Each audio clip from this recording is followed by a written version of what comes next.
draw your attention towards the other available options. What are the other available options? These are the two alternatives of online IELTS. Understand, right now, so far as IELTS offline or IELTS paper and pen traditional exams are concerned, they are cancelled. It's not an available option. IELTS is the only option available online, but there are alternatives also available. I think some of the students, I don't know if there are any French students of mine, if they are, they know that I used to recommend an application, a mobile application called Duolingo. This Duolingo is an application with which you can play games and you can learn by say gamification. So this Duolingo is the platform, the website, and say the body. They have come up with a Duolingo English test. It's not free. It's like you can see at the moment today its price was 49 US dollars, so around $50 you can expect. Now this test is also available in reading, writing, and listening 4 categories. You can appear for that test, but before you appear, of course, you need to check, like the online say statistics says that there are 500 institutions around the world, those who are accepting this test. If you appear Duolingo English test, which is internationally accepted in 500 universities. Now, you don't have to start by Duolingo, you have to start by your country if you are targeting and your institution that you are targeting. That institution and that country, if they are, say, accepting this certificate by Duolingo, I think it is cheaper. If you remember, the online test price for your IELTS academic was 159, and this is 1/3 of it. So economically, nothing wrong. And if your institution is the list in the list of those 500 institution, you should go for Duolingo. So that one alternative of online IELTS exam. So that's one option. Second option, international say proficiency tests. Now those who have tried their say immigration process for studying abroad, they know that there are always 2 options. One is you appear for this IELTS exam in your country. With that certificate, you go to that university so that you don't have to study separately the English course. Because let's say if it is a foreign university, for example, it is a university in America, you want to study. So that university expects you as a foreign student that you should be able to survive on the English speaking environment in that country, in that campus. And that's why it is some certification required that you are say above average user of English language. So for that, IELTS is an international certification. In case you don't want to appear for IELTS, then first thing you have to do by going to that university in that country is to undertake an English course, compulsory, a paid one.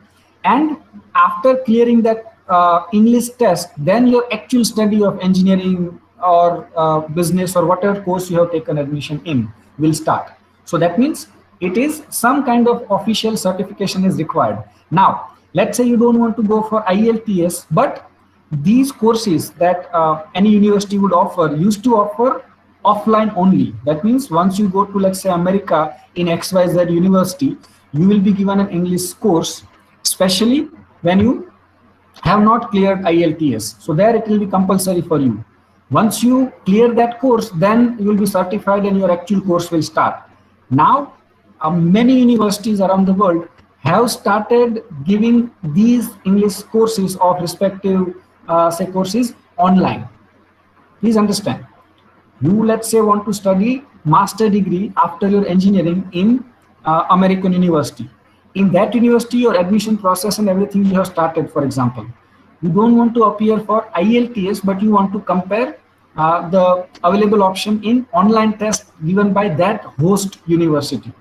So let's say that host university would give you a test in not free, it will be paid, but let's say it is say 7,500 say or 7,000 no 75 US dollar, and compared to that you find IELTS is still expensive. So you make this comparative analysis. Basically, be it Duolingo, international test for proficiency, TOEFL, or IELTS, is basically interested in knowing and assessing that are you a comfortable above average English language user or not. This is what all these international tests are for, to prove and to certify that you are a comfortable English language user internationally, right? So this is the purpose for which these tests are conducted. So now you will have to pick and choose, at least for a couple of months, as we can see from here. This lockdown and this ease of migration and say international commuting would be challenging and difficult. In that, online teaching and say learning would be promoted highly, and so is the case with international tests for English language. So as I discussed, these are the three options available. Offline IELTS option at the moment is not available. Right now, online IELTS option is one, which is called the IELTS indicator. That's the tag which is given. As we discussed, it was previously a mock test, which is now converted into a test online, which is valid. And of course, Duolingo and international tests offered by respective universities are the options. Now, I'll take a few minutes before I invite the questions is, how do we prepare then? Let's say if I want to prepare for IELTS or Duolingo or for any international, say, English language test, how do I prepare? Well, I need to know that what is, say, Common European Framework, right? Now, Common European Framework stand for a body which gives you a framework that as a language user, where do you stand?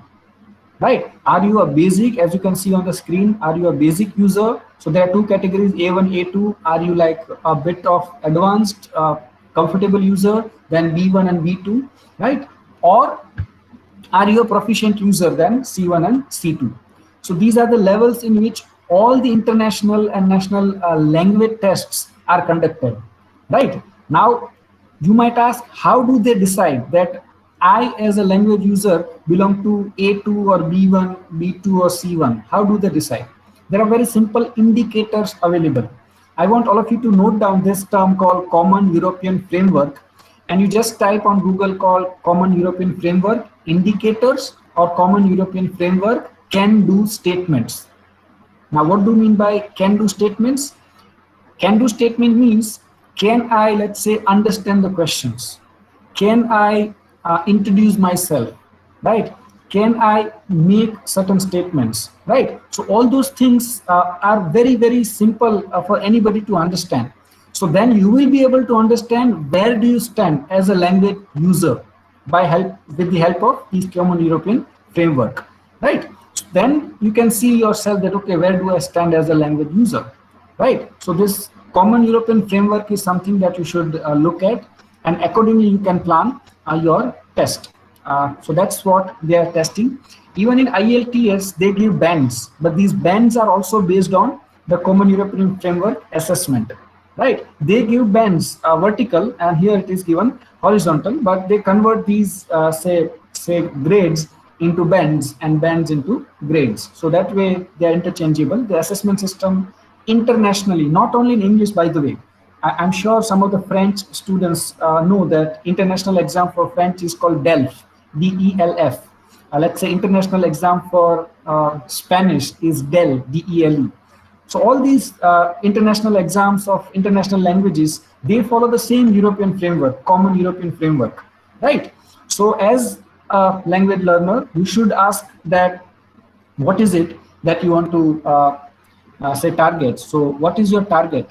And how are you going to appear for the test? So these are the things that you should have before you actually start your say journey with the Common European Framework say application. So I just now keep the session open for the questions. So I would request you to let me know if there are some questions, queries, doubt. You can ask the questions in two ways, either by typing your question in the chat box, or you can unmute your mic and then you can ask your question.